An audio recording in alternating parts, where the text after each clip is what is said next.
tumawag ang aking anak. Ang kanyang tinig ay payapa, ngunit may taglay na lamig na nagbalot sa aking puso. Inay, simula niya, malapit na akong mamatay. Nasa Strait of Hormuz ako. Sa sandaling iyon, sa gitna ng aking kalungkutan, hinamon ko si Jesus at sa isang himala, iniligtas niya ang aking anak. 10:00 ng umaga, Marso 24, 2026, nang tumawag siya para magpaalam. Si Youssef, isang senior lieutenant commande sa IRGC Navy, ay direktang nasa ilalim ni Ali Reza Tangiri, ang Commande NG Islamic Revolutionary Guard Corps Navy sa Strait of Hormuz. May natanggap siyang impormasyon na may paparating na atake na hindi niya malalampasan. Mahal kita, inay, bulong niya. Ang boses ay manipis na parang ihip ng hangin. Ipakmamalaki ako ni Itay. At pagkatapos, nawala ang linya. Naiwan akong nag-iisa sa aking bahay sa Muscat. Alam kong ang susunod na balita tungkol sa aking anak ay marahil isang ulatngam nga namatay. Nagdasal ako kay Allah sa buong maghapon hanggang sa mamaga ang aking lalamunan. Dumating ang gabi at ang kalangitan ay nanatiling tahimik, walang tugon. Pagkatapos, may kumatok sa aking pinto, ang aking kapitbahay, isang Kristiyanong babae, isa sa ilang-ilan sa buong Oman. Sinabi niya na mayroon siyang panaginip tungkol sa aking anak at sa panaginip na iyon, narinig niya akong sumisigaw kay Jesus upang iligtas siya. Ang sinabi niya pagkatapos nito ang nagpabago sa lahat ng pinaniniwalaan ko sa loob ng 50 taon. 2 araw pakaraan, noong Marso 26, isang airstrike ang Amerika ang pumatay kay Ali Tangiri, ang commander ng IRGC Navy, at bawat opisyal na kasama niya sa oras ng atake. Bawat isa, maliban sa aking anak, walang may bigay na paliwanag ang militar. Walang may bigay na paliwanag ang mga investigador. Walang may bigay na paliwanag ang mga doktor. Ngunit ako, mayroon akong paliwanag at sasabihin ko sa inyo kung ano iyon. Ang pangalan ko ay Miriam Alawati.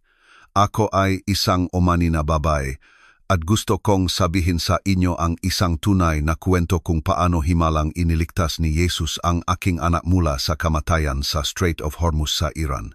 Ipinanganak at lumaki ako sa Muscat, sa Al-Khawar District, sa isang tahanan kung saan ang panawagan para sa dasal ang unang tunok tuwing umaga at ang huling tunok tuwing gabi. Lumaki ako na naunawaan na si Allah ang simula at wakas ng lahat, ang pinakmulan ng bawat hininga, ang nagmamay-ari ng bawat sandali. Hindi lamang ito ang aking relihiyon, ito ang aking pagkakakilanlan, ang aking kultura, ang aking dugo, at ang hangin na aking nilalanghap mula sa unang araw ng aking buhay hanggang sa araw na ang lahat ng aking inakala ay hinamon sa paraan na hindi ko kailanman inasahan. Nawalan akong asawa, si Rashid, nang si Youssef ay 9 na taong gulang pa lamang. Si Rashid ay isang mabuting tao, isang tahimik at masipag na lalaki na nagmamaneho ng truck para sa isang kumpanya ng logistik na nagpapatakbo sa pagitan ng Muscat at Salalah. Namatay siya sa isang aksidente sa kalsada sa Muscat Expressway noong Martes ang umaga noong 2003. Iniiwan ako kasama ang isang 9 na taong gulang na anak, isang katamtamang bahay sa Al-Khawar District, at isang kalungkutan na napakabigat na hindi ko alam kung paano ko ito dadalhin at patuloy na hihinga ng sabay. Walang dramatikong kayamanan na naiwan. Walang kaligtasan maliban sa maaring ialok ng aking pamilya at sa suportang gobyerno para sa mga balo. Si Youssef lamang, ang aking anak, ang aking dahilan, ang tanging tao sa mundo na nangangailangan sa akin na manatiling nakatayo kahit na ang bawat bahagi ko ay gustong bumagsak. Kaya nanatili akong nakatayo. Nagluto ako at naglinis, nagtrabaho at nagdasal, at pinalaki ko ang aking anak sa lahat ng mayroon ako dahil siya ang lahat ng mayroon ako. Si Youssef ay hindi isang ordinaryong bata at sinasabi ko iyan hindi lamang dahil ako ang kanyang ina. Sinabi iyan ngang kanyang nga guro, sinabi iyan ngang kanyang nga kapitbahay, maging ang imam sa aming lokal na moske, na hindi ang uri ngang tao na madaling magbigay ng papuri, ay sinabi sa akin minsan na si Joseph ay may isip na hinasa ni Allah para sa isang layunin. Siya ang uringang batang nagtatanong na nagpapahinto sa mga matatanda. Ang uring estudyante na tinatapos ang kanyang matakdang aralin bago pa man matapos ang kalahati ng klase at ginugugol ang natitirang oras sa pagbabasang mga libro na dinala niya mula sa bahay. Siya ay mausisa sa lahat ng bagay, uhaw sa kaalaman sa paraan na halos hindi masundan ng nga paaralan sa aming kapitbahay. Matematika, siyensiya, kasaysayan, wika, ginagalaw niya ang lahat ng ito ng madali na. Nagpapatingin sa ibang mga magulang sa kanya at pagkatapos ay sa kanilang sariling mga anak na may halong pahanga at inggit. Siya ang aking pagmamalaki, ang aking alif, at ang patunay na hindi ako pinabayaan ni Allah nang kinuha niya si Rashid. Habang lumalaki si Yusef, lumalaki rin ang kanyang mga ambisyon sa direksyon na hindi ko inaasahan. Lubos siyang naging interesado sa Iran, sa kasaysayan nito, sa istruktura ng militar nito, sa pampulitikang pagkakakilanlan nito sa rehiyon. Ang Oman at Iran ay nagbabahaging Strait of Hormuz sa pagitan nila at palaging may komplikadong relasyon sa pagitan ng dalawang bansa diplomatiko, ngunit may balot ng uringang maingat na distansya na pinapanatiling ang mga kapitbahay na may makaibang politika. Pinag-aralan ni Joseph ang Farsi sa kanyang sarili, gamit ang mga libro na inorder niya at mga online na mapagkukunan na natagpuan niya. At sa edad na 17, nakapag-usap na siya sa Farsi na nagpabilib maging sa mga Iranian na estudyante na pinagsasanayan niya online. Sinabi niya sa akin nang siya ay 11 na gusto niyang pumunta sa Iran para mag-aral. Nahanap siya nga universidad sa Tehran at natukoy ang isang programa sa Naval Engineering na pinaniniwalaan niyang pinakamahusay sa rehiyon para sa gusto niyang gawin sa kanyang buhay. Naupo ako sa impormasyong iyon sa loob ng ilang araw bago ako sumagot sa kanya, ngunit iniisip ko ito, tulad ng pagbaliktad mo sa isang bato upang makita kung ano ang nasa ilalim nito. Ang pagpapaalis kay Joseph sa Oman ang pinakamahirap na desisyon na ginawa ko bilang isang ina. At gusto kong maunawaan mo ang buong bigat ng pahayag na iyon mula sa isang babae na nakaligtas na sa paglilibing ng kanyang asawa. Hindi lang si Joseph ang aking anak, siya ang aking kasama, ang aking tagapagtanggol, sa paraan na nagiging tagapagtanggol ang maanak ng mainang balo sa aming kultura. Ang aking pang-araw-araw na paalala na ang buhay ay mayroon pa ring kagandahan at layunin. Ang pagpapadala sa kanya sa Iran ay nangangahulugan ng pagpapadala sa tanging tao na natitira sa aking mundo na tunay na kabilang sa akin, sa isang bansa na hindi ko pa nabisita, isang kultura na bahagya ko lamang naiintindihan, at isang hinaharap na hindi ko lubos na makita.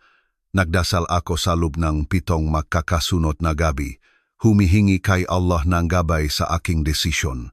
At sa 8 umaga, tinawag ko si Joseph sa sala at sinabi sa kanya na maari siyang umalis. Ang hitsura sa kanyang mukha sa sandaling iyon ay isang bagay na dadalhin ko hanggang sa aking kamatayan. Umalis si Joseph patungong Tehran noong tag-init ng 2011 na may isang malaking maleta, isang maliit na carry-on bag, at isang Quran na binalot ko sa berdeng tela at inilagay sa kanyang makamay, sa paliparan na may tagubilin na huwag kailanman pabayaan itong umalis sa kanyang tabi. Tumayo ako sa departure gate ng Muscat International Airport at pinanood ko siyang lumayo hanggang sa hindi ko na makita ang likod ng kanyang ulo sa dami ng tao. Pagkatapos ay umupo ako sa isa sa mga plastik na upuan sa terminal at nanatili doon nang matagal bago ko mapilitan ang aking sarili na tumayo at bumalik sa isang walang laman na bahay. Iyon ang simulang isang bagong panahon ng aking buhay, isang panahon na tinukoy ng ngatawag sa telepono at money transfer, at ang partikular na kalungkutan ng isang ina na ang buong mundo ay lumipat na sa ibang bansa. Pinuno ko ang aking maaraw ng trabaho at dasal at ang mga rutina na nagpapanatili sa isang tao kapag ang bagay na nagbibigay ng kahulugan sa kanilang buhay ay wala na sa pisikal na anyo. Nag-enroll si Yusef sa Amir Kabir University of Technology sa Tehran, na kilala sa buong rehiyon bilang out. Ito ay isa sa mga pinakarespetadong teknikal na universidad sa Iran at ang departamento nito ng Marine Technology na itinatag noong 1986 ay itinuturing na nangunguna sa larangan sa buong gitnang silangan. Nag-alok ang departamento ng mga programa sa naval architecture, hydrodynamics at offshore structures at nagpapatakbo sa dalawang campus, isa sa Tehran at isa sa Bandar Abbas, ang port city sa hilagang baybayin ng Strait of Hormuz. Lubusang sinaliksik ni Yusef ang programang ito bago pa man siya umalis ng Oman at alam niya eksakto kung ano ang kanyang pinapasukan. Nagsimula siya sa kanyang Bachelor of Science sa Naval Architecture at mula sa kanyang unang semester, nakilalang kanyang maprofesor ang alam ng kanyang maguro sa Muscat, hindi ito isang ordinaryong estudyante. Ito ay isang taong ang isip ay gumagalaw ngang ilang hakbang bago ang kurikulum at nagtatanong na lumalampas sa hangganan ngang itinuturo sa silid-aralan. Tumatawag siya sa akin tuwing linggo ng walang palya. Ang makatawag ay tumatagal mula 30 minuto hanggang 1 oras. At sasabihin niya sa akin ang lahat tungkol sa kanyang profesor, tungkol sa kanyang makaklase mula sa iba't ibang bahagi ng Iran, tungkol sa pagkain sa university canteen na walang katapusang niyang inirereklamo, tungkol sa malamig na taglamig ng Tehran, na nagpabilip sa isang batang lumaki sa init ng Muscat, tungkol sa Farsi na pinagagaling niya ng napakabilis na inaasar siyang kanyang kaklase na Iranian na mas mabilis, nawawala ang kanyang Omani accent kaysa sa inaasahan nila. Nabuhay ako para sa mga tawag sa linggo na iyon. Ipinagahanda ko ang aking tasaan ng maaga at umupo sa aking silya sa tabi ng bintana at naghihintay na tumunog ang aking telepono at punuin ngang kanyang boses ang aking maliit na salangang enerhiya na tanging si Yusef lamang ang makapagdadala sa isang espasyo. Ang matawag na iyon ang siyang kawad na nagpapanatili sa akin na konektado sa buhay na pinakamahalaga sa akin habang ginagawa ko ang aking pang-araw-araw na buhay sa Alcoer. Natapos niya ang kanyang Bachelor of Science na may mga resulta na naglagay sa kanya sa tuktok ng kanyang graduating cohort at kaagad na tinanggap sa Master of Science program sa Hydrodynamics sa parehong universidad. Sa panahon ng kanyang master's program, may nagbago kay Yusef na naramdaman ko kahit sa pamamagitan lamang ng tawag sa telepono. Nagsimula siyang magsalita ng iba tungkol sa Iran, hindi lamang bilang isang lugar na pinag-aralan niya kundi bilang isang lugar na nagiging bahagi siya. Nagsalita siya tungkol sa IRGC ng may pagalang na hindi ko pa narinig sa kanyang boses noon. Inilarawan ito hindi bilang isang organisasyong militar kundi bilang isang kapatiran, isang istrukturang binuo sa disiplina at layunin at pagtatanggol sa isang bansa at isang ideolohiya na labis niyang nararamdaman na konektado. Nakikinig ako ng maingat sa mga pag-usap na iyon sa paraan ngang pakikinig nga ina kapag sinusubukan nilang maunawaan ang isang bagay na nilalapitan ng kanilang anak bago pa man ito lubos na nasasabi ng anak.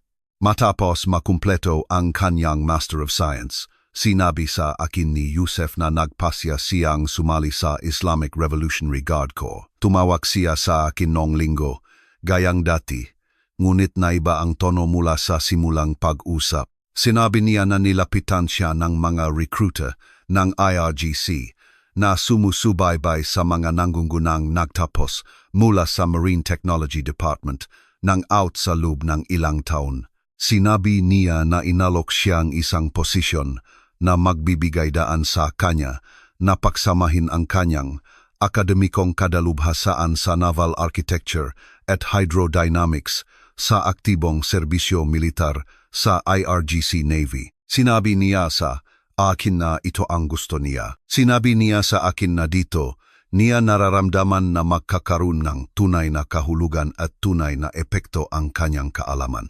Hinawakan ko ang telepono ng tahimik sa isang sandali na tila mas mahaba kaysa sa toto bago ko siya. Tinanong kung nanalangin ba siya tungkol sa desisyong ito. Sinabi niya nanalangin siya. Sinabi niya na nararamdaman niya ang kapayapaan. At dahil pinalaki ko siya na magtiwala sa gabay na nagmumula sa tapat na panalangin, nilunok ko ang aking takot at sinabi sa kanya na susuportahan ko ang anumang landas na inihanda ni Allah para sa kanya. Ang pag-akyat ni Joseph sa IRGC Navy ay matatag at sadyang ang uring pagunlad na hindi nakmumula sa politika o koneksyon kundi sa tunay na kakayahan na hindi maring balewalain. Ang kanyang background sa naval architecture at hydrodynamics ay nagpapahalaga sa kanya ng labis sa isang organisasyon na nagpapatakbo ng ilan sa mga pinaka-estratehikong mahalagang daanan ng tubig sa mundo. Ang Strait of Hormuz, ang makitid at napakalaking kritikal na bahaging ang tubig sa pagitan ng Oman at Iran, kung saan halos isang katlo ngang supply ngang langis sa mundo, ang dumadaan ang pangunahing teatro ngang operasyon ng IRGC Navy. At naunawa ni Joseph ang matubig na iyon, kapwa sa likas na talinong isang lumaki malapit dito at sa teknikal na kaalaman ng isang nagugol ng mataon sa pag-aaral na kanilang pag-uugali sa antas molekular. Sa lubang ilang taon ng pagsali, umakyat siya sa ranggong Senior Lieutenant Commander, isang posisyon na naglagay sa kanya sa panloob na operational circle na IRGC Navy at nagdala sa kanya sa direktang pakikipag-ugnayan sa Commander ng Navy mismo, si Alireza Tangiri. Binagong ang perang ipinadala niya sa bahay ang aking buhay sa paraan na hindi ko inaasahan. Matagal akong namuhay ng katamtaman na ang pagiging katamtaman ay naging hindi, na nakikita sa akin natural na lamang na bahagi, aking buhay. Ngunit ang sweldo ni Joseph sa militar, kasama ang karagdagang allowance na kasamang kanyang rango at espesyalisasyon, ay nangangahulugan na bigla na lang. Ang aking katamtamang bahay sa Alcoer ay may bagong bubong at bagong kasangkapan, at isang maasahang kotse na nakaparada sa labas nito.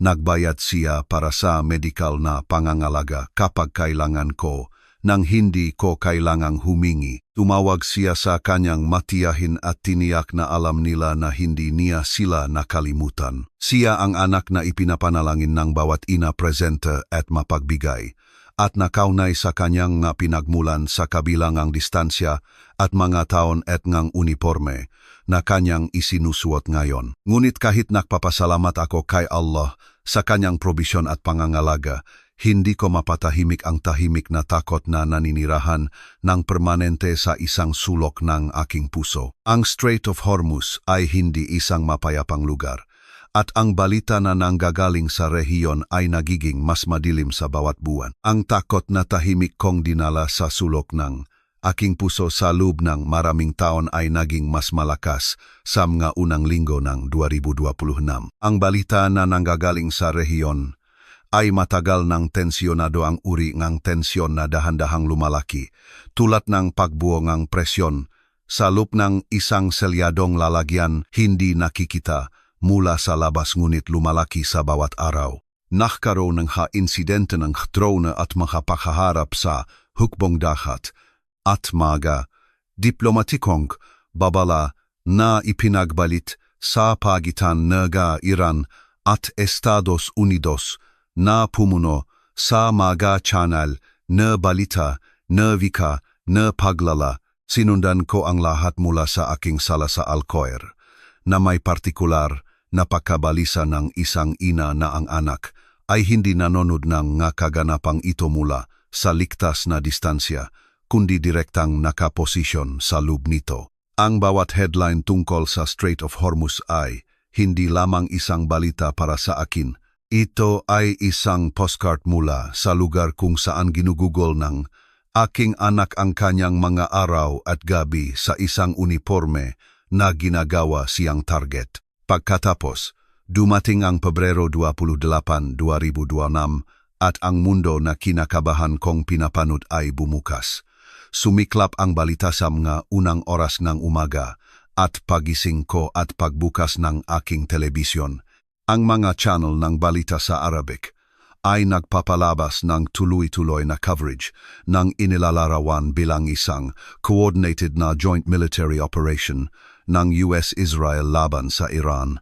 Ang laki nito ay hindi katulad ng anumang nakita sa rehiyon sa loob ng mga dekada. Hindi ito isang drone strike o isang targeted assassination ng isang opisyal. Ito ay isang ganap na opensibang militar na sabay-sabay na tumama sa maraming lokasyon sa Iran, mapasilidad ng militar, command center, infrastruktura ng komunikasyon at ang mga tirahan ng nakatataas na pamunuan ng Iran. At sa loob ng unang maoras ng umagang iyon, ang balita na lubusang nagpahinto sa aking hininga ay dumating.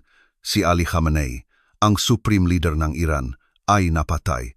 Kasama niya, ilang samga pinakanakatataas na leader ng militar at politika ng Iran ay napatay sa unang bugso nga atake. Naupo ako sa harap ng aking telebisyon sa loob ng maraming oras ng umagang iyon, hindi makakilos. Patuloy na tumutunog ang aking telepono, mga kapitbahay na tumatawag, mga kamag-anak na tumatawag, mga babay mula sa moske na tumatawag lahat, ay nagpoproseso ng paggagulat sa nangyayari sa real-time sa bawat screen. Sinagot ko ang ilang tawag at hinayaan ang iba na hindi masagot dahil ang aking isip ay wala sa aking sala sa Al-Khor. Ang aking isip ay nasa Strait of Hormuz. Hinahanap ang aking anak sa kaguluhan na sumusulpot sa bawat pasilidad ng militar ng Iran sa rehiyon. Paulit-ulit kong tinawagan ang numero ni Yosef sa buong umagang iyon at wala akong nakuha. Walang ring, walang voicemail, tanging katahimikan.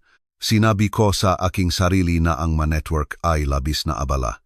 Sinabi ko sa aking sarili na ang mga sistemang komunikasyon ng militar ay naka-lockdown sa panahon ng aktibong atake. Sinabi ko sa aking sarili na may 100 lohikal na dahilan kung bakit hindi kumonekta ang kanyang telepono at wala. Samnga ito ang ibig sabihin ng ipinapahiwatig ng pinakamadilim na bahagi ng aking isip. Dumating ang tugon ng Iran sa mga atake sa loob ng ilang oras. Inanunsyo ng militar ng Iran ang agarang pagsasara ng Strait of Hormuz sa lahat ng internasyonal na trapiko ng pagpapadala. Hindi ito isang banta o isang posisyon sa negosasyon. Ito ay isang agarang at ganap na pagharang sa isa sa mga pinakamahalagang daanan ng tubig sa planeta. Ang ERGC Navy, ang organisasyon ni Yosef, ang pangunahing tagapagpatupad ng pagharang na iyon, nakaposisyon sa buong strait na may mga gunboat at missile system at ang buong bigat ng kakayahan ng hukbong dagat ng Iran na ipinakalat upang matiyak na walang gumagalaw sa matubig na iyon ng walang pahintulot ng Iran. Ang mga implikasyong pang-ekonomiya ay nagpadala ng shockwaves sa global markets sa loob ng ilang oras. Nagsimulang umakyat ang presyong langis sa isang bilis na pinagsisikapan ng mga financial analysts na ilarawan. Ngunit hindi ako nag-isip tungkol sa presyong langis. Nag-iisip ako tungkol sa aking anak na nakatayo sa pagitan ng mga baril ng pinakamakapangyarihang militar sa mundo at ang mga utos ng isang gobyerno na nawalan lamang ng kanyang supreme leader at wala nang mawawala. Ang tugon ng militar ng US sa pagsasara ng Hormuz ay mabilis at napakalaki. Ang mapwersang nafal ng Amerika na nakaposisyon na sa Persian Gulf at Arabian Sea ay nagsimulang magsagawa ng inilarawan ng maopisyal na pahayag bilang Freedom of Navigation Operations na siyang wika na ginagamit ng mga commander ng militar.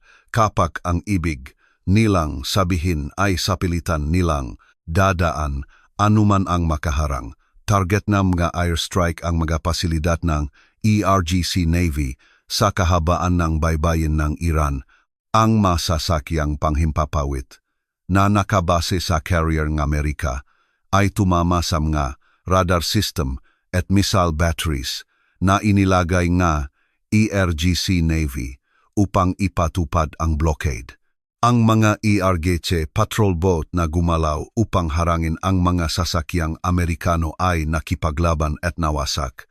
Ang mas senior opisyal ng IRGC Navy ay nagsimulang lumitaw sa mga listahan ng mga namatay na lumabas sa mga di-opisyal na channel Kahit na sinubukan ng pamahalaan ng Iran na kontrolin ang impormasyon na lumalabas sa bansa. Bawat pangalan sa mga listahang iyon na aking nabasa sa mga araw pagkatapos ng mga unang atake ay nagpapanginig sa aking mga kamay dahil bawat pangalan ay nagsasabi sa akin na namamatay ang mga lalaking nasa paligid ng aking anak. Sa wakas ay narinig ko ang boses ni Yusef noong Marso 3, 5 araw pagkatapos magsimula ang mga atake. Ang tawag ay tumagal ng wala pang 4 na minuto at mahina ang koneksyon. Putol-putol na may static na nagpaparamdam na bawat salita ay marupok. Sinabi niya na buhay siya at operational at hindi ko dapat paniwalaan ang lahat ng aking naririnig sa balita. Sinabi niya sa akin na patuloy akong magdasal at magtiwala kay Allah. Sinabi niya na mahal niya ako. At pagkatapos, namatay ang linya at naupo ako. Hawak ang aking telepono sa aking dibdib sa dilim ng aking sala. Binibigkas ang bawat panalangin ng proteksyon na alam ko para sa pangalan ng aking anak. Ang mga sumunod na araw ay isang pagpapahirap ng katahimikan at di kumpletong balita. At ang partikular na pagpapahirap ng isang ina na alam niyang ang kanyang anak ay nasa gitna ng isang kahindik-hindik na pangyayari ngunit hindi niya maabot o makita o magawa ang anumang bagay maliban sa magdasal at maghintay. Ang tawag noong Marso 24 ang nagtapos sa paghihintay at pinalitan ito ngang mas masahol pa. Tumunok ang aking telepono alas 10 ng umaga at lumitaw ang pangalan ni Yosef sa screen, Bodaan Kao, at sinagot ko ito bago pa man matapos ang unang ring. Ang kanyang boses ay kalmado sa paraan na agad na nagsabi sa akin na may malalim na mali dahil ito ang kalmado ng isang taong nakipagkasundo na sa isang bagay, hindi ang kalmado ng isang taong ligtas. Sinabi niya na wala siyang gaanong oras upang magsalita. Sinabi niya na may maasahang impormasyon na nakarating sa kanyang unit na nakukumpirma na si Alireza Tangiri, ang commander ng ERGC Navy, ay aktibong tinatarget ng mga puwersa ng Amerika at Israel at isang atake ang itinutring na napipintong. Sinabi niya na bilang Senior Lieutenant Commander na direktang nagtatrabaho sa Operational Circle ng Commander, ang kanyang sariling presensya sa mga target na lokasyon ay hindi niya maiwasan o may tatalikuran. Ang kanyang pangako sa kanyang posisyon at sa mga lalaking kanyang pinagsisilbihan ay hindi maaring ikompromiso. Sinabi niya na kailangan niyang maunawaan ko na maaring hindi na siya tumawag muli pagkatapos nito. Hindi ako nagsalita sa loob parang napakatagal na sandali. Narinig ko siyang binanggit ang aking pangalan ng isang beses, malumanay, sa paraan ng kanyang pagsasabi nito nung maliit pa siyang bata na sinusubukang kumuha ng aking atensyon. Nahanap ko ang aking boses at sinabi ko sa kanya na mahal ko siya. Sinabi ko sa kanya na siya ang pinakamagandang bagay na ibinigay sa akin ni Allah. Sinabi ko sa kanya na ipinagmamalaki siyang kanyang ama sa pagiging lalaking naging siya. Sinabi niya, Inay, alam ko, nang tahimik at narinig ko ang isang bagay sa kanyang boses na bahagyang nabasag bago niya muling pinatatag. Sinabi niya na kailangan na niyang umalis. Sinabi niya, salam, at pagkatapos, natapos ang tawag at inilapag ko ang aking telepono sa mesa sa harap ko at umiyak ako sa paraan na hindi ko umiyak simula nung araw na sinabi nila sa akin na wala na si Rashid. Umiyak ako sa buong umaga at hanggang hapon. Binubuhos ang bawat panalangin na alam ko kay Allah. Nagmamakaawa para sa awa, nagmamakaawa para sa interbensyon, nagmamakaawa para sa buhay ng aking anak sa bawat salitang Arabik ng pagsusumamo na aking naisolo sa loob ng 40 taon kang tapat na panalangin. Dumating ang gabi at ang kalangitan sa labas nga aking bintana ay dumilim at ang katahimikan mula sa langit ay ganap. Nakaupo pa rin ako sa parehong silya kung saan ko tinanggap ang tawag ni Yosef nang marinig ko ang katok sa aking pinto ng gabing iyon. Hindi ito malakas na katok. Ito ang uringang katok na nagpapakita ng pagsasaalang-alang sa katotohanan na ang tao sa kabilang panig ay maaring nasasaktan. Tatlong mahinang katok na nagsasabing, nandito ako ngunit hindi ko nais na manghimasok. Halos hindi ko ito sinagot. Wala akong enerhiya para sa mga bisita. Alam mo, walang kakayahan para sa uringang pag-uusap na dinadala ng mga kapitbahay sa iyong pinto kapag nakarinig sila ng masamang balita at nais na umupo kasama ka at sabihin ang bagay na sinasabi ng mga tao kapag hindi nila alam kung ano pa ang gagawin. Ngunit may isang bagay na nagpatayo sa akin mula sa silyang iyon at nagpalapit sa pinto. Isang instinct na hindi ko may paliwanag noon na nagsabi sa akin na ang partikular na katok na ito ay naiba. Binuksan ko ang pinto at nakita ko si Hannah Al-Balushi na nakatayo sa aking tarangkahan. Suot pa rin ang kanyang coat at ang kanyang mga mata ay may taglay na ekspresyon na hindi ko pa nakita sa kanyang mukha noon. Mukha siyang isang taong tumakbo upang makarating sa isang lugar at humihingal pa rin kahit na nakatayo siya. 11 taon nang nakatira si Hannah Al-Balushi, 3 bahay ang layo mula sa akin sa aming kalye sa Alcoer. Siya ay isa sa ilang-ilan na Kristiyano sa aming kapitbahay, isang katotohanan na tahimik na alam sa mga residente ng aming kalye sa paraan na ang ilang mabagay ay alam sa mga komunidad ng o manikinikilala ng pribado ngunit hindi kailanman binibigkas ng hayagan. Mas matolerante ang Oman kaysa sa marami sa mga kapitbahay nito pagdating sa presensya ng mga hindi Muslim na residente. Ngunit ang pagpaparaya ay may mga hangganan nito at ang mga hangganang iyon ay naunawaan ng lahat sa makabilang panig. Palagi kaming nagpapanatili ni Hannah ng isang mainit at magalang na kapitbahay na relasyon. Nagpapalitan kami ng pagkain sa mga selebrasyon. Nagsin-check up kami sa isa-isa't isa sa panahon ng pagkakasakit. Humihinto kami para magsalita sa tarangkahan kapag nakrus ang aming landas sa umaga. Siya ay isang malumanay at pribadong babae na pinanatili ang kanyang pananampalataya sa kanyang sarili at hindi kailanman itinulak ito sa mga espasyo kung saan hindi ito inimbitahan. Iyon mismo ang dahilan kung bakit nagulat ako sa hitsura ng kanyang mukha ng gabing iyon. Mukha siyang isang babae na sinabihan na wala siyang pagpipilian kundi ang itulak. Pinapasok ko siya ng hindi nagtatanong dahil ang kanyang ekspresyon ay walang iniwan para sa pag-aalinlangan. Umupo siya sa harap ko at hindi nagsimula sa maliliit na usapan o pagbati. Tiningnan niya ako ng diretso at sinabi na kailangan niyang sabihin sa akin ang isang bagay na kanyang iniisip mula nang siya ay magising ng umagang iyon at na ginugol niya ang buong araw na nakikipagtalo sa kanyang sarili kung pupunta sa aking pinto dahil alam niya kung paano ito maaring lumabas at ayaw niyang magdulot sa akin ng anumang pagkakasala o sakit bukod pa sa kung ano ang aking nararamdaman na. Sinabi ko sa kanya na sabihin niya ang anumang nais niyang sabihin. Huminga siya at sinabi na mayroon siyang panaginip.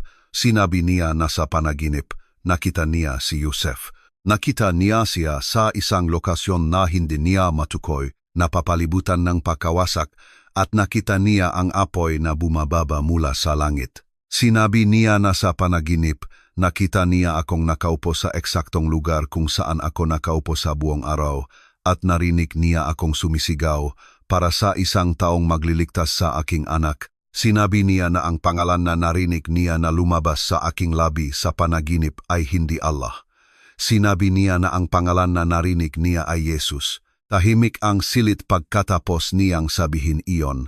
Tiningnan ko siya ng matagal at pagkatapos ay sinabi ko sa kanya ang tungkol sa tawag. Sinabi ko sa kanya ang lahat ang boses ni Yosef, ang kanyang nga salita, ang impormasyon tungkol sa commander na tinatarget, ang kanyang pangako sa kanyang posisyon, ang kanyang paalam. Sinabi ko sa kanya ang tungkol sa mga oras ng pagiyak at panalangin na pumuno sa aking araw.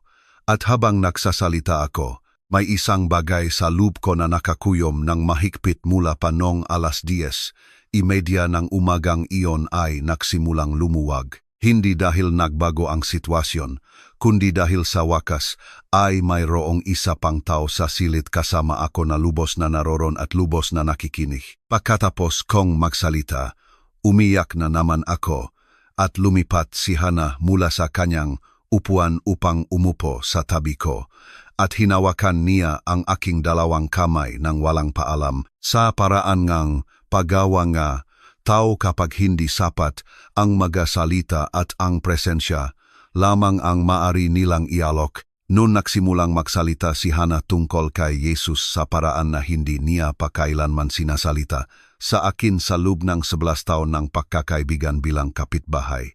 Hindi siya nangangaral sa akin. Hindi siya nakatayo sa pulpito na nagbibigay ng sermon. Siya ay isang babae na nakaupo sa tabi ng isa pang babae sa isang sandali ng krisis.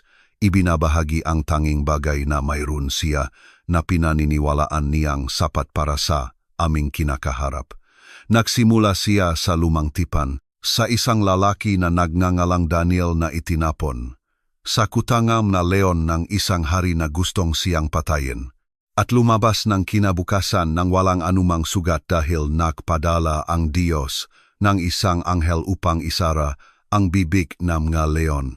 Sinabi niya sa akin ang tungkol sa tatlong lalaki na nagngangalang Shadrach, Meshach at Abednego na itinapon sa isang hurno na napakainit na pinatay nito ang masundalo na nagtapon sa kanila at lumakad sa lubeng apoy na iyon ng walang pinsala, habang ang masaksi ay nagulat na nakakitangang ikaapat na figura na naglalakad kasama nila na ang anyo ay tulad ng anak ng Diyos. Sinabi niya ang makuwentong ito hindi bilang relihiyosong impormasyon, kundi bilang ebidensya ang patutuong isang Diyos na may dokumentadong kasaysayan ng pagpasok sa mga imposibleng sitwasyon at pahugot sa mga tao na buhay.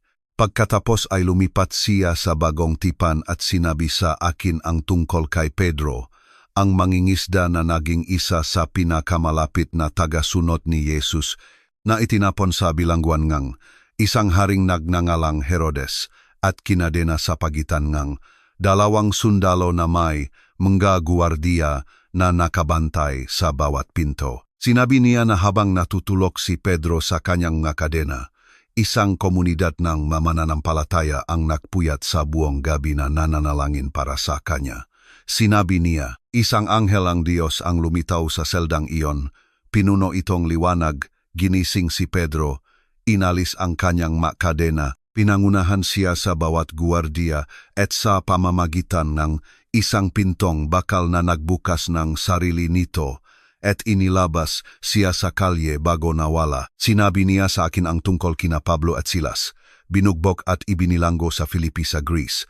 Ang kanilang mapaa ay nakakadena sa mga stok sa pinakamalalim na seldang ang bilangguan na nagsimulang sumamba sa Diyos sa hating gabi na may ganoong pagiging masigasig na ang buong bilangguan ay nayanik ng isang lindol na nagbasag sa bawat kadena at sabay-sabay na nagbukas sa bawat pinto. Gayunpaman, sinabi niya sa akin na ang Diyos na gumawang lahat ng mga bagay na iyon ay hindi isang Diyos ng sinaunang nakaraan. Sinabi niya na buhay siya ngayon at ang kanyang pangalan ay Jesus at siya ay pareho kahapon, ngayon at magpakailanman. Pinalaki ako sa buong buhay ko upang maniwala na si Jesus ay isang propeta, isang iginagalang na figura sa teolohiyang Islam, ngunit isang tao gayunpaman hindi banal, hindi ang anak ng Diyos, hindi isang taong dinadasalan o tinatawagan para sa mga himala. Ang bawat instinct na binuo sa akin sa loob ng 40 taon ng pananampalatayang Islam ay bumangon laban sa sinasabi ni Hana. Ngunit sa ilaling mga instinct na yon ay mayroong iba pa isang bagay na hilaw at mas desperado kaysa sa teolohiya. Ako ay isang ina na nakpaalam sa kanyang kaysa isang anak ng umagang iyon at kinugol ang buong araw sa pagbubuhos ng kanyang mapanalangin sa isang langit na tila selyadong nakasara. Narito si Hannah na nakaupo sa tabi ko, sinasabi sa akin ang tungkol sa isang Diyos na nagbubukas ng mapintongang bilangguan at nagpapalakad ng mga lalaki sa apoy at bumabasaga, mga kadena sa pamamagitan ng mga lindol. At sa sandaling iyon, ang argumento sa aking isip sa pagitan ng aking palaging pinaniniwalaan at kung ano ang lubos kong kailangan ay hindi man lang malapit. Tiningnan ko si Hannah at sinabi ko sa kanya na handa akong subukan. Pinisil niya ang aking makamay at sinabi na iyon lamang ang kailangan ni Jesus. Pinangunahan ni Hannah ang panalangin na sumunod ng may parehong pagiging direkta at personal na kumpiyansa na kalaunan ay maunawaan ko na siyang tunay na pananampalataya mula sa loob. Tinawag niya si Jesus sa pangalan at iniharap niya ang sitwasyon sa kanya nang walang anumang relihiyosong pagtatanghal o inihandang wika. Sinabi niya sa kanya ang tungkol kay Yosef, ang kanyang ranggo, ang kanyang lokasyon, ang impormasyon tungkol sa commander na tinatarget, ang tawag ng paalam, at ang ina na nakaupo sa tabi. Niya nawala ng natitira kundi ang sandaling ito at ang panalangin na ito. Pagkatapos ay bumaling siya sa akin at sinabi sa akin na magsalita. Sinabi niya na gustong marinig ni Jesus ang aking boses, ang aking masalita, hindi ang kanya. Binuksan ko ang aking bibig, at ang lumabas ay hindi elegante o teolohikal na tama.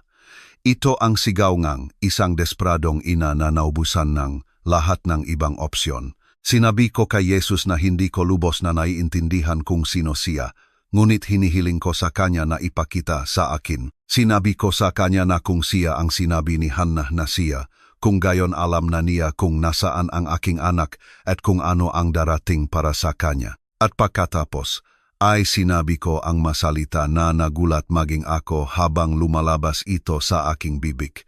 Sinabi ko kay Jesus na kung ililigtas niya ang aking anak mula sa darating, ibibigay ko sa kanya ang aking buhay ng lubusan at hinding-hindi ako lilingon. Nagsabi si Hannah amen sa tabi ko at pagkatapos ay sinabi sa akin na narinig ni Jesus ang bawat salita at na kami ay mag-ayuno nang makasama sa lupngan 3 araw at maninindigan sa kanyang mga pangako hanggang sa dumating ang sagot.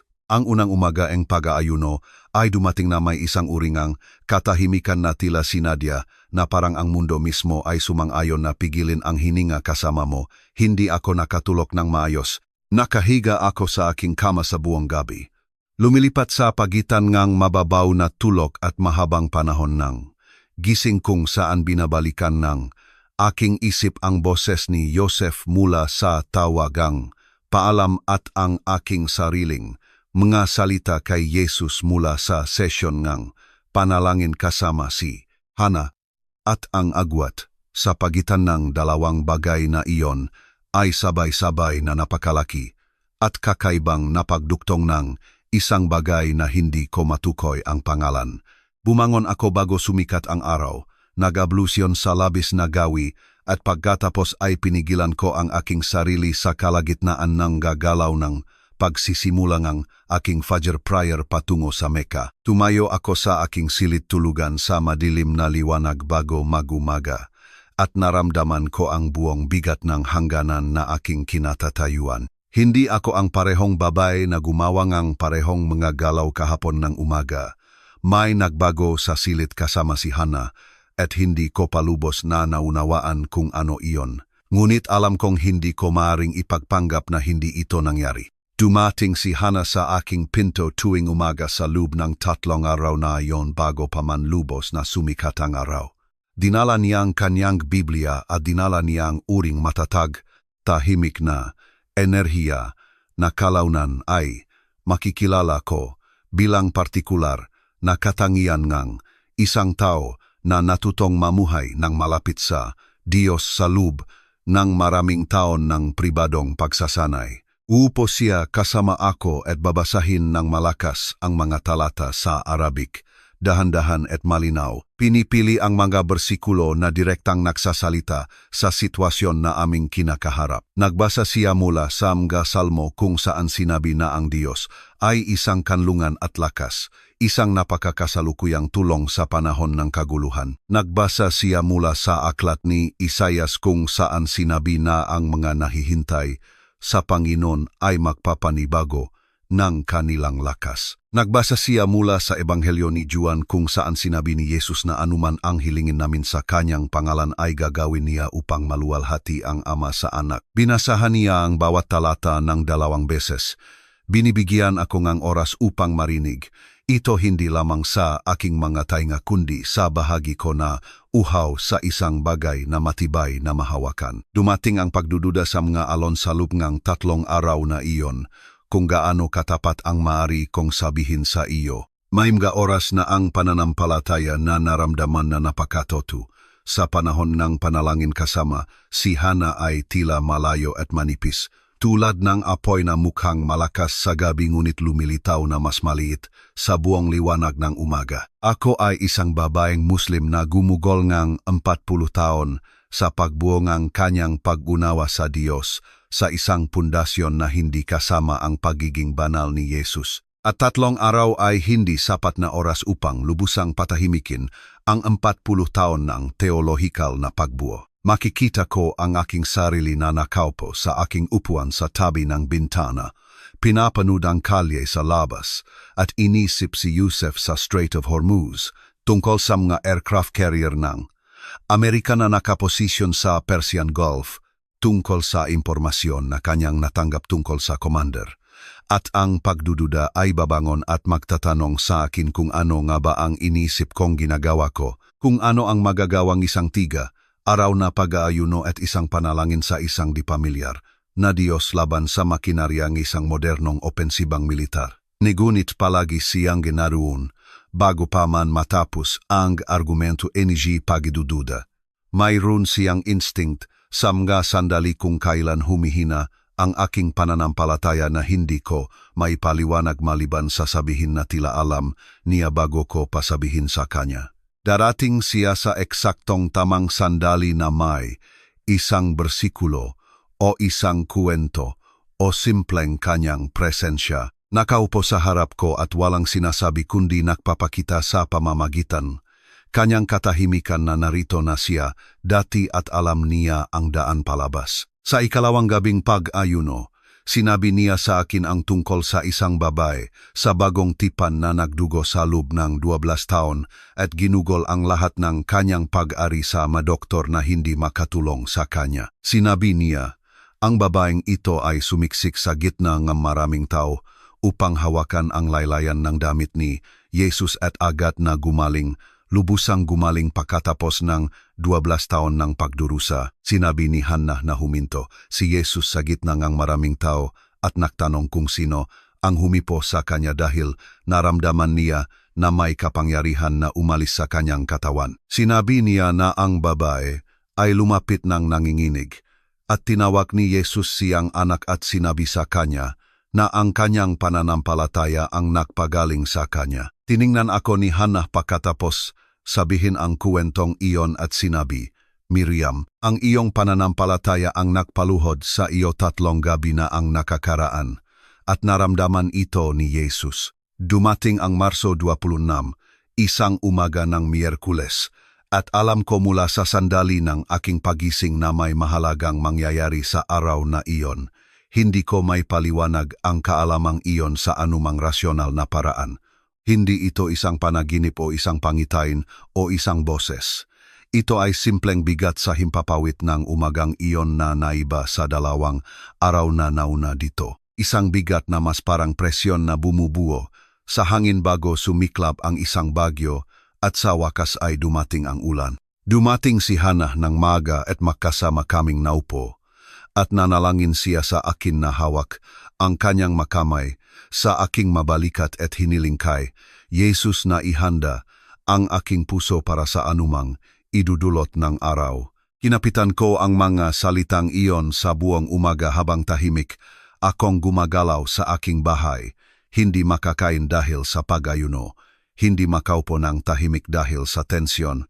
Walang magawa kundi maghintay sa partikular na nakabiting katahimikan ng isang taong alam na sa isang lugar na lampas sa kanilang nakikita, may isang bagay na gumagalaw na sumiklab ang balita sa aking telebisyon sa tanghali. Pinapanatili ko ang Arabic news channel na tumatakbo sa mababang volume sa background, tulad ng ginagawa ko araw-araw mula noong Pebrero 28 hindi, dahil gusto kong panoorin ito, kundi dahil hindi ko matiis ang ganap na katahimikan ng hindi nalalaman. Ang boses ng anchor ay lumipat sa tono na ginagamit ng mga news anchor kapag may mahalagang bagong impormasyon na dumating sa kanilang mesa. Isang bahagyang pagbilis, isang pagigpit, enge profesional na pagiging, kalmado na nagsasabi sa iyo bago pa man ang magasalita na ang darating ay hindi ordinaryo. Pinataas ko ang volume at tumayo sa gitna ng aking sala at nakinig, habang kinukumpirma ngang ulat na ang mapuwersa ngang US at Israel ay nagsagawa ngang isang precision airstrike sa isang lokasyon malapit sa Strait of Hormuz kung saan naktipon ang nakatatas na pamunuan na IAGC Navy. Kinumpirma ngang ulat na napatay si Alireza Tangiri, commander ng Islamic Revolutionary Guard Corps Navy, sa atake. Kinumpirma nito na ang mga opisyal na kasama niya sa oras ng atake ay napatay din. Bawat tao sa lokasyong iyon, sabi nga ulat, ay kasama sa mga biktima, walang nayulat na nakaligtas. Narinig ko ang huling 4 na salitang iyon at huminto sa pagana ang aking nga binti. Inabot ko ang dingding sa tabi ko at nakapitan iyon at idiniin ang aking kamay dito upang manatili akong nakatayo. Walang nayulat na nakaligtas. Si Yusef ay Senior Lieutenant Commander na direktang nagtatrabaho sa Operational Circle ng Commander. Kung ang commander at lahat ng kasama, niya ay napatay sa atake. Kung gayon, sa bawat pagkalkula ng militar at lohikal na magagamit ko sa sandaling iyon, ang aking anak ay kasama sa mga patay. Dumulas ako pababa sa dingding hanggang sa nakaupo ako sa sahig ng aking sala, nakasandal ang likod dito, at hinawakan ko ang aking sariling mukha sa aking makamay at nanatili ako doon. Hindi ako umiyak ng malakas. Ang kalungkutan ay napakalaki para sa ingay. Nakaupo ito sa aking dibdib na parang isang bato na masyadong mabigat upang ilipat. At huminga ako sa paligid nito ng mababaw, maingat na pahinga, at nanatili ako sa sahig na iyon ng napakatagal. 2 beses na tinawagan ni Hana ang aking telepono at hindi ko masagot. Sa ikatlong pagkakataon na tumawag siya, sinagot ko at walang sinabi, at sinabi niya na darating na siya, at tumahimik ang linya, at 10 minuto pagkatapos ay nasa aking pinto na siya. Umupo siya sa sahig sa tabi ko nang walang sinasabi ng matagal. Pagkatapos ay malumanay niyang sinabi na kailangan nating manatiling nakatayo na hindi patapos. Ang kwento hanggat hindi sinasabi ni Jesus na tapos na ito, na sinabi ng ulat na walang nakaligtas. Ngunit nakamali na ang makaulat dati, at ang Diyos ay may dokumentadong kasaysayan ng pagiging huling salita sa mga sitwasyon kung saan ang bawat iba pang salita ay nakpahayag na ang pagkatalo. Narinig ko siya, kinapitan ko ang kanyang sinabi, tulad ng isang taong kumakapit sa lubid sa tubig. Wala akong lakas na makipagtalo at wala akong lakas na sumang-ayon. Simpleng kumapit lang ako, lumipas ang ika-26 at dumating ang ika-27 at lumipas sa isang katahimikan mula kay Yusef na walang kinumpirma at walang itinanggi, at iniwan akong nakabitin sa isang kalungkutan na walang ilalim. Nanalangin ako sa loob ng 2 araw sa tanging wika na alam ko nang gamitin. Hindi formal na pagsusumamo sa Arabic kundi ang hilaw, di istrukturang sigaw ngang isang babae na direktang nakikipag-usap kay Jesus at sinasabi sa kanya na pinaninindigan ko pa rin siya sa kanyang pangako. Dumating ang tawag noong umaga ng Marso 28. Nagliwanag ang aking telepono sa mesa, sa tabi nga aking upuan at lumitaw ang pangalan ni Yusef sa screen, at tinitigan ko ito sa lupngang 1 buong segundo bago kumilos ang aking mga kamay. Ang kanyang boses, nang sagutin ko, ay mahina at mabagal, sa paraan ng tunok ng maboses kapag nagpapagaling ang isang katawan mula sa isang seryosong bagay manipis sa magagilit ngunit malinaw na kanya, ngunit malinaw na buhay. Sinabi niya sa akin na nasa isang ospital siyang militar. Sinabi niya sa akin na nasugatan siya ngunit matatag. Sinabi niya sa akin na ang mga doktor at mga investigador ng militar na pumapasok at lumalabas sa kanyang silid mula nang dalhin siya ay hindi may paliwanag ang kanilang nakikita sa kanyang file. Sinabi niya na nasa lokasyon siya. Sinabi niya na naalala niya ang atake at pagkatapos ay wala na siyang naalala hanggang sa siya ay dinala. Sinabi niya na walang paliwanag ang militar kung bakit siya buhay samantalang ang lahat ng nasa paligid niya ay hindi. Sinabi niya na ang panel na mag-iimbestiga sa kanyang kaligtasan ay inihayag na at hindi niya alam kung ano ang kanilang magiging konklusyon dahil wala siyang paliwanag na may bibigay sa kanila. Bahagyang nabasag ang kanyang boses sa puntong iyon at pinatatag niya ito at sinabi, "Inay, hindi ko alam kung ano ang nangyari. Hindi ko alam kung bakit ako buhay." Idiniin ko ang telepono sa aking tainga at ipinikit ang aking mga mata at sinabi ko, "Alam ko eksakto kung bakit ka buhay at sasabihin ko sa iyo ang lahat kapag sapat na ang iyong lakas upang marinig ito." Inilapag ko ang telepono pagkatapos ng tawag ni Yusef at nanatiling lubusang tahimik sa isang sandali na tila wala sa panahon. Ang mundo sa paligid ko, ang aking maliit na sala sa alcover, ang kalye sa labas ng aking bintana, ang telebisyon na tumatakbo pa rin sa mababang volume sa sulok lahat ng iyon, ay eksaktong pareho ang itsura tulad ng hitsura nito bago ang tawag na iyon. Walang nagbago sa aking pisikal na kapaligiran. Ngunit hindi ako ang parehong babae na pumulot sa teleponong iyon. May isang bagay na nakumpleto.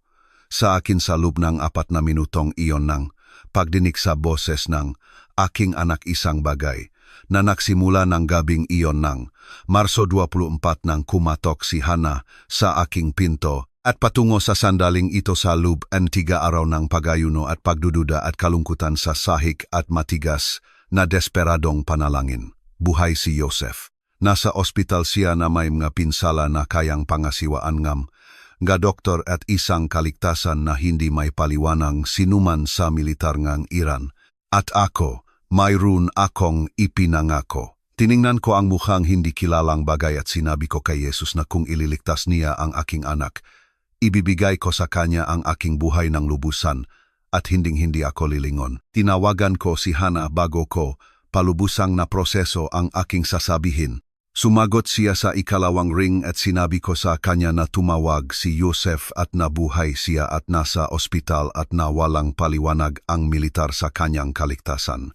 Ang tugon ni Hana ay hindi nga salita. Ito ay isang tunok, isang mahabang pagbuga nga hininga na sinundan ngang kung ano ang maaari ko lamang ilarawan bilang isang tawa at isang hikbi na sabay na dumating.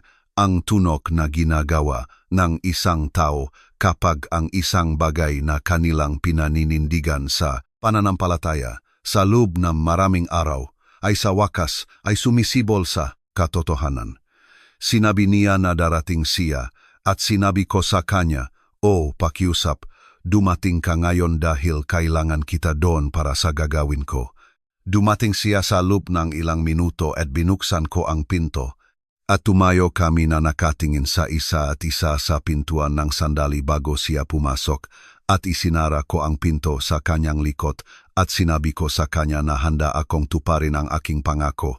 Umupo kaming makasama sa aking sala, ang parehong silid kung saan nagsimula ang lahat, at binuksan ni Hana ang kanyang Biblia at nagbasa ang isang talata bago kami nanalangin. Nagbasa siya mula sa Ebanghelyo ng Roma kung saan sinabi na kung ipagtatapat mo sa iyong bibig na si Jesus ang Panginoon at maniniwala sa iyong puso na binuhay siyang Diyos mula sa mapatay, ikaw ay maliligtas. Binasa niya ito ng dahan-dahan at pagkatapos ay tiningnan ako at tinanong kung naiintindihan ko kung ano ang aking gagawin, hindi para takutin ako kundi para siguraduhin na nilalakaran ko ang pintong ito ng may buong kamalayan. Sa kung ano ang nasa kabilang panig nito, sinabi ko sa kanya na naiintindihan ko. Sinabi ko sa kanya na ako ay isang babaeng Muslim sa buong buhay ko at alam ko eksakto kung ano ang aking iniiwan at alam ko eksakto kung ano ang magiging kahihinatnan kung malaman ng sinuman sa aking komunidad ang aking pinipili. Sinabi ko sa kanya na naunawaan ko ang lahat na ito at pinipili ko pa rin ito. Dahil hinamon ko si Jesus na ipakita sa akin kung sino siya at sinagot niya, ako sa pinakahindi mapag-alinlangan ng paraan na naisip ko. At ang isang babae na nangangako ay dapat itong tuparin. Ibinaba ko ang aking ulo at nagsalita ako kay Jesus sa aking sariling nga salita, simple at direkta, sa paraan na itinuro sa akin ni Hannah sa pamamagitan ng halimbawa sa loob ng 3 araw na pag-ayuno. Sinabi ko sa kanya na naniniwala ako na siya ang anak ng Diyos. Sinabi ko sa kanya na naniniwala ako na namatay siya at muling nabuhay, at nabuhay siya ngayon sa silid na iyon kasama ako. Sinabi ko sa kanya na nakita ko ang kanyang kapangyarihan sa kaligtasan ng aking anak at hindi ko ipagpapanggap na hindi ko ito nakita o ipapaliwanag ito sa pamamagitan ng pagkakataon o suwerte ng militar. Sinabi ko sa kanya na ibinibigay ko sa kanya ang aking buhay lahat ng ako. Bawat umaga na naiwan ko, bawat panalangin na aking ipapanalangin, bawat hininga na natitira sa aking katawan, sinabi ko sa kanya na ako ay kanya. Nagsabi si Hannah ng amen ng tahimik sa tabi ko at pagkatapos ay inilagay ang kanyang kamay sa aking likod at nanalangin sa akin sa isang boses na napakalumanay na tila tubig na dumadaloy sa tuyong lupa. Nang matapos siya, umupo kami ng tahimik sa loob ng maikling panahon at napansin ko ang isang bagay na nangyayari sa loob ng aking dibdib na wala pa akong relihiyosong wika para dito, ngunit agad kong kinilala bilang totu. Isang init, isang paninirahan, ang partikular na kapayapaan ngang isang babae na matagal nang tumatakbo at sa wakas ay lubusang huminto. Ang aking kinaharap pagkatapos ngang umagang iyon ay hindi isang madaling buhay.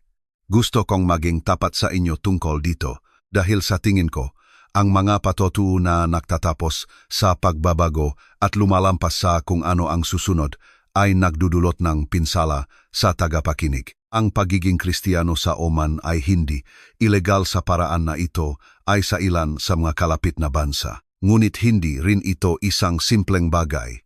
Pinapayagan ng Oman ang mahindi Muslim na isagawa ang kanilang pananampalataya ng pribado. Ngunit ang pangangaral sa mga Muslim ay ipinagbabawal at ang mga sosyal na kahihinatnan ng isang babaeng Muslim na hayagang umalis sa Islam sa isang tradisyonal na komunidad tulad ng sa akin ay magiging mapanira sa mga paraan na lumalampas pa sa legal. Ang aking pamilya, ang aking makapatid na babay, ang aking mapinsan, ang nga babae na nakasama kong nanalangin sa moske sa loob ng mga dekada ang aking buong sosyal na mundo ay binuo sa isang ibinahaging pagkakakilanlang Islamiko na ngayon ay tahimik kong tinatalikdan. Hindi ko sila maring sabihan, hindi ko sila maring imbitahin sa nangyari sa akin. Kailangan kong dalhin ang aking bagong pananampalataya, tulad ng pagdadala mong isang bagay na mahalaga at marupok sa isang masikip na espasyo maingat, malapit sa iyong dibdib nang may buong kamalayan sa kung ano ang magiging halaga kung ito ay mahulog. Si Hannah ang naging aking simbahan. Siya ang aking pastor, ang aking kongregasyon, ang aking kasama sa panalangin, at ang aking pinakamalapit na kaibigan. Lahat ay nakapalob sa isang maliit at tapat na babae na nabuhay ng kanyang sariling bersyon ng tahimik at nakatagong buhay. Kristiyano sa Alcoer sa loob ng maraming taon at alam niya eksakto kung paano magnavigate sa partikular na teritoryo ng pribadong paniniwala sa isang komunidad na hindi nagbibigay espasyo para sa iyong pinaniniwalaan. Nagkikita kami sa aking bahay o sa kanya ilang beses sa isang linggo. Dinalhan niya ako nga libro na nagpapaliwanag ng pananampalataya na aking kinapasukan mga simple muna, pagkatapos ay mas malalalim. Habang lumalaki ang aking pagunawa, sinasagot niya ang aking nga tanong nang hindi ako pinaparamdam na may anumang tanong na masyadong basic o masyadong mahirap. Nanalangin siya kasama ako tuwing makikita kami at itinuro niya sa akin kung paano magdasal ng mag-isa sa aking sariling wika, sa aking sariling mga salita nang walang pagganap o formula, tanging tapat na pag-usap sa isang Diyos na laging nakikinig. Ang aking panalangin para kay Joseph ang naging sentro, ang aking pang-araw-araw na pribadong debosyon. Tuwing umaga bago pa man lubusang magising ang kalye sa labas ng aking bintana, upo ako sa aking upuan sa tabi ng bintana at ihaharap ko ang aking anak kay Jesus sa pangalan. Nanalangin ako para sa kanyang pisikal na pagaling, para sa mga pinsala na pinapangasiwaan na, ospital na lubusang gumaling ng walang pangmatagalang pinsala. Nanalangin ako para sa kanyang isip, para sa psikolohikal na bigat ng pagiging tanging nakaligtas sa isang atake na pumatay sa lahat ng nasa paligid niya. Isang bigat na alam ko mula sa manipis na boses niya sa aming matawag na mabigat niyang dinadala. At nanalangin ako para sa military panel na binuo upang imbestigahan ang kanyang kaligtasan. Hindi ito maliit na alalahanin. Sa ERGC, ang pagiging tanging nakaligtas sa isang atake na pumatay sa commander at lahat ng senior opisyal na naroroon ay hindi lamang isang bagay ng mapalad na tiempo. Ito ay isang bagay na nangangailangan ng paliwanag at isang paliwanag na masisiyahan ang isang military panel na nagpapatakbo sa ilalim ng presyon ng magapakalugi sa panahon ng digmaan at institusyonal na kalungkutan ay hindi isang bagay na kayang gawin ni Joseph dahil wala siyang may bibigay. Nanalangin ako sa panel na iyon ng may parehong pagiging direkta at kumpiyansa na ipinakita.